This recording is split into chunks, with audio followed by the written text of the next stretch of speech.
अस्सलाम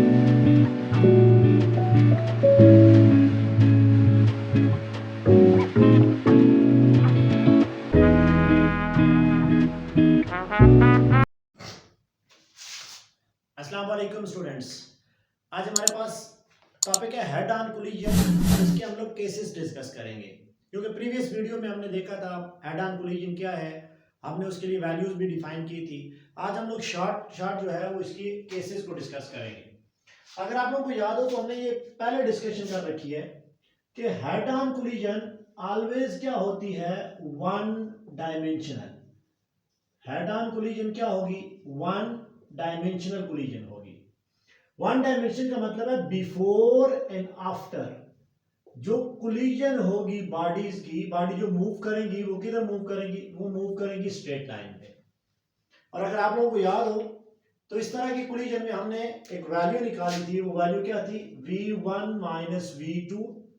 अगर आपके पास पहली बॉडी है वो वेलोसिटी v1 के साथ मूव कर रही है और दूसरी बॉडी है वो वेलोसिटी v2 के साथ मूव कर रही है, तो इनकी जो स्पीड ऑफ अप्रोच ये आपके पास क्या थी, हमने डिस्कस किया था, ये थी speed of approach will be equal to speed of their separation. और v2 बार और v1 बार क्या स्पीड है आफ्टर कोलिजन। तो speed of approach will be equal to speed of separation. और यहां से आप लोगों ने एक और मेन रिलेशन भी निकाली थी कि अगर दो बॉडीज है ना और वो वेलोसिटीज के साथ जा रही है, सपोज करें यहां पे आपके पास कोई एक बॉडी है और उसकी बॉडी की वेलोसिटी है v1 और इसका मास है m1। यहां पे एक और बॉडी है और ये बॉडी आपके पास इसी डायरेक्शन में जा रही है विद द वेलोसिटी v2 और इसका मास है m2। ये तो बिफोर द कोलिजन है, स्पीड ऑफ अप्रोच दोनों की आपके पास है। मतलब ये जो चीज आप लोग पढ़ रहे हैं लेट करें, ये है बिफोर कोलिजन, ठीक है। और आफ्टर कोलिजन अगर ये दोनों बॉडीज, ये m1 है, ये मूव कर रही है with a certain velocity v1 बार और ये जो बॉडी है ये भी मूव कर रही है with a certain velocity v2 बार, मास दोनों का सेम है। तो इस तरह की कोलिजन जो होती है वो स्ट्रेट लाइन कोलिजन है और इस कोलिजन को आप लोग कहते हो हेड ऑन कोलिजन। और हेड ऑन कोलिजन में जो स्पीड ऑफ अप्रोच है वो आपके पास स्पीड ऑफ सेपरेशन के बराबर है। और जब आप लोग देखेंगे कि ये v1 की क्या वैल्यू है, v1 आपके पास कैसे फाइंड करेंगे, तो हमने फाइंड किया था स्टूडेंट्स v1 की बार की वैल्यू क्या आई थी हमारे पास, अगर आप लोगों को याद हो, ये हुई थी v1 और यहां पे वैल्यू क्या थी m1 minus m2 divided by value थी m1 plus m2 plus 2 time of m2 v2 और यहां पे वैल्यू क्या आ गई थी m1 प्लस m2। हमने डिस्कशन की थी इस पे कि ये बहुत इंपॉर्टेंट फार्मूला है। और अगर इसी तरीके से आप लोग speed of approach of second body की फाइंड करें तो वो हो जाएगी आपके पास यहाँ पे v2 हो जाएगा, यहाँ पे हो जाएगा m2 minus m1 whole divided by sorry m1 plus m2 plus 2 time of factor change करने थे, 1 को 2 के साथ रिप्लेस कर लें तो ये हो जाएगा m1 v1 over m1 plus m2। These two relation are most important और इसी से आज हम लोग इसके कुछ केसेस भी डिस्कस करेंगे। ये वो आपके पास स्पीड है जो स्पीड ऑफ सेपरेशन है। अब इसके हम लोग डिफरेंट केसेस यहां पे डिस्कस करते हैं। लेट करें मैं केस नंबर 1 यहां पे डिस्कस कर रहा हूं और हम लोग इसको थोड़ा डिटेल में देखेंगे। अब जो मेरे पास केस है वो है केस नंबर 1। सपोज करें कि मेरे पास कोई केस है, केस नंबर 1। और केस के लिए मैं क्या कह रहा हूं, जो मास है पहली बॉडी का वो बहुत ज्यादा ग्रेटर है, is greater then mass of second body. और यहां पे आप लोग ये भी अज्यूम करें कि जो सेकेंड बॉडी है उसकी जो वेलोसिटी है वो क्या है, वो जीरो है। मतलब ये कोई केस है कि जो पहली बॉडी है ना, सपोज करें मैं यहां पे फिगर भी बना देता हूं, जो पहली बॉडी है वो बॉडी आपके पास है कोई बड़ी बॉडी है, कोई भी कंडीशन आ सकती है। देखिए ये बॉडी है, ये इधर मूव कर रही है with the certain velocity v1 और जो इसका मास है वो क्या है, वो m1 है। यहां पे एक छोटी सी बिल्कुल छोटी सी, ये भी जो मैं बना रहा हूं ये भी आपके पास एक बड़ी बॉडी नजर आ रही है। ये बॉडी है, इसका मास है m2 और ये बॉडी किस में है, ये रेस्ट में है। ये वाला केस हम लोग डिस्कस कर रहे हैं, बड़ी बॉडी। ये मूव कर रही है छोटी बॉडी की तरफ और छोटी बॉडी स्टेट ऑफ रेस्ट में है। कोलिजन के बाद उनकी वेलोसिटी क्या होगी? स्ट्रेट लाइन तो होगी, लेकिन क्या होगी वो हम लोग डिस्कस कर रहे हैं।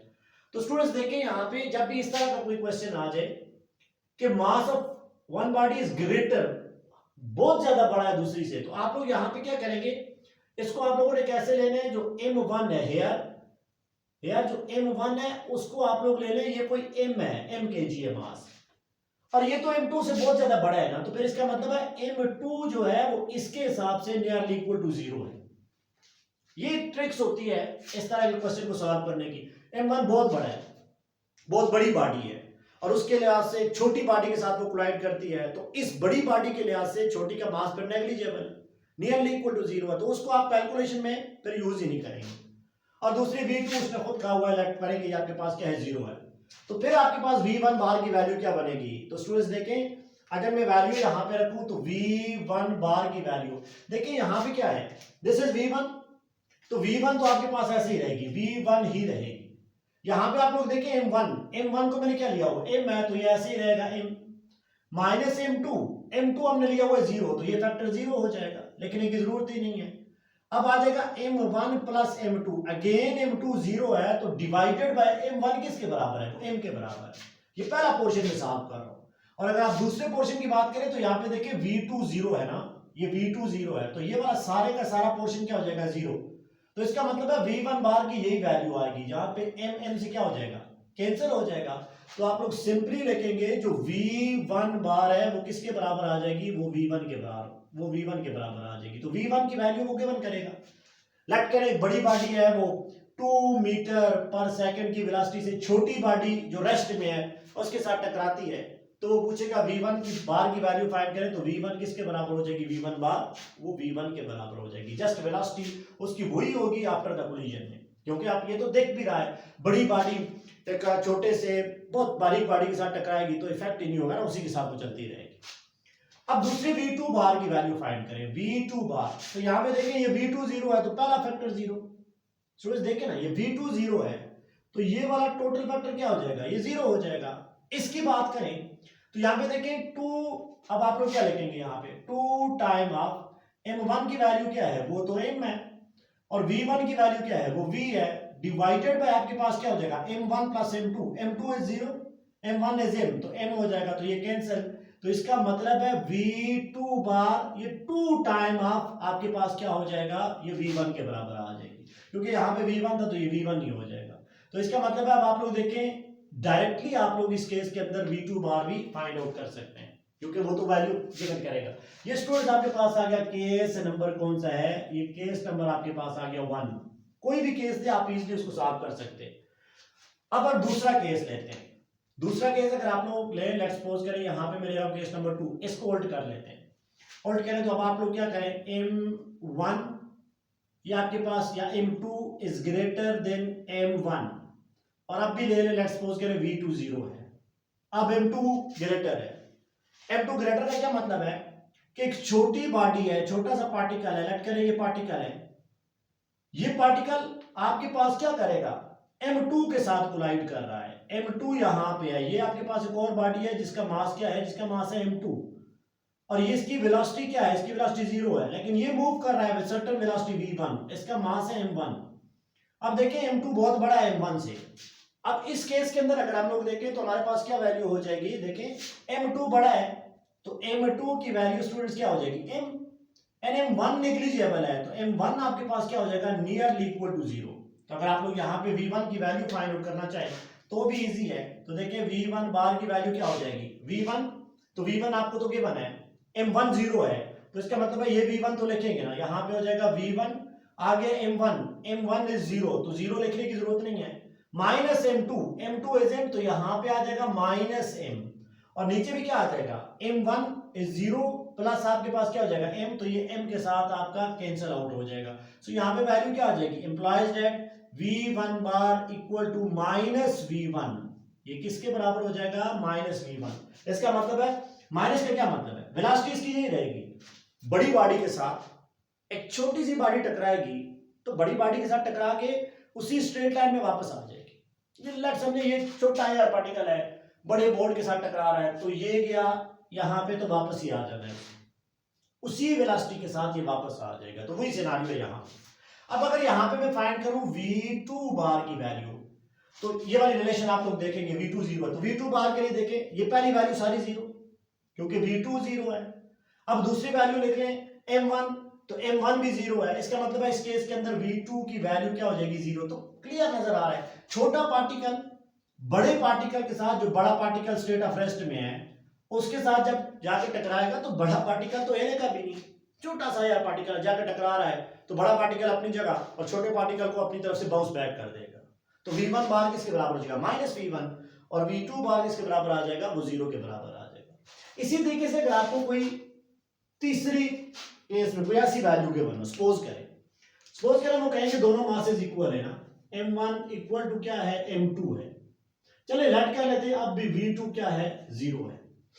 मतलब ये पहला मास है body of certain mass m1, इसका मास है m1, और ये जो मूव हो रही है विद सर्टेन वेलोसिटी v1, यहां पे उतनी एक बॉडी रखी हुई है और इसका मास क्या है, इसका मास तो है m2, लेकिन यहां पे जो इसकी वेलोसिटी है वो क्या है, वो 0 पे, ये मूव हो रही है और ये रेस्ट में। अब इस केस में सिनेरियो देखें क्या होगा, हमने वैल्यू फाइंड करनी है इस केस के अंदर v1 बार की, तो m1 इक्वल टू m2, मैं यहां पे कर रहा हूं दोनों का जो मास है ना, m1 equal to m2 equal to ये m के बराबर है, ये चीज आपने याद रखनी है। तो अब अगर आप v1 इस रिलेशन से देखें, दोनों मास सेम है तो ये m माइनस m हो जाएगा, तो ये 0 हो जाएगा, पहली कंडीशन तो 0 हो गई। अब दूसरी की बात करें, v1 की बात कर रहा हूं, देखिए ना m1 दोनों क्या है, m1 दोनों इस केस के लिए सेम है, तो m माइनस m यहां पे लगाए, m माइनस m तो 0। अब अगली वाले पोर्शन पे आ जाए, अगले में v2 है और v2 ऑलरेडी 0 है, तो v1 बार की वैल्यू क्या हो जाएगी इस केस में, v1 बार की वैल्यू 0 हो जाएगी, जाके कोलाइड करेगी ना रेस्ट में आ जाएगी। समझ आई, दोनों इक्वल मासेस है ना, और ये आगे जा रही है, ये पीछे जा रही है। अब सॉरी वो अगली रेस्ट में है क्योंकि v2 रेस्ट में है, तो ये इसके साथ कोलाइड करेगी, जो पहले मूव हो रही थी वो रेस्ट में आ जाएगी। अब दूसरी की बात करें, दूसरी की बात है v2 बार, v2 बार के लिए देखें ये वैल्यू फिर 0 है, देखिए स्टूडेंट्स ये वैल्यू फिर 0 है क्योंकि m माइनस m 0 है। अब इसकी वैल्यू कुछ ना कुछ हो जाएगी, तो देखें ये वैल्यू क्या हो जाएगी, 2 टाइम ऑफ m1, वो तो m के बराबर है, v1 भी मौजूद है, और नीचे आपके पास क्या हो जाएगा m plus m is always 2m, तो ये कैंसिल, तो v2 बार की वैल्यू क्या हो जाएगी, v1। मतलब दो सेम मासेस ना, अगले वाला रेस्ट में, पिछले वाला जाकर उसके साथ कोलाइड करेगा, पिछले वाला रेस्ट में आ जाएगा, अगले वाला उसी वेलोसिटी के साथ कोलाइड करेगा जो पहले वाले की वेलोसिटी थी। कॉमन सेंस की बात है, ये भी आपके पास हो, आपको केस देगा। और अगर आपको वो लेट्स सपोज करें आप इस तरह की कोई एमसीक्यूज दे दे, वो कोई भी दे सकता है, सिर्फ आपने मेन इक्वेशन पे इंसर्टेड रहना है। लेट करें आपके पास यहां पे बॉडी है और इसका मास है 2 kg, ये मूव कर रही है विद द वेलोसिटी, सपोज करें वेलोसिटी इज 2 मीटर पर सेकेंड।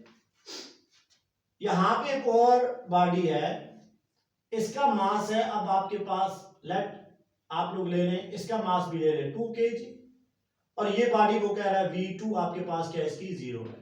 तो ये वही केस है जो ऊपर हमने डिस्कस किया, मासेस के दोनों के सेम है, इसकी वेलोसिटी v1 ये है और इसकी वेलोसिटी 0 है, तो डायरेक्ट आप लोग ये वाला फार्मूला लगा देंगे।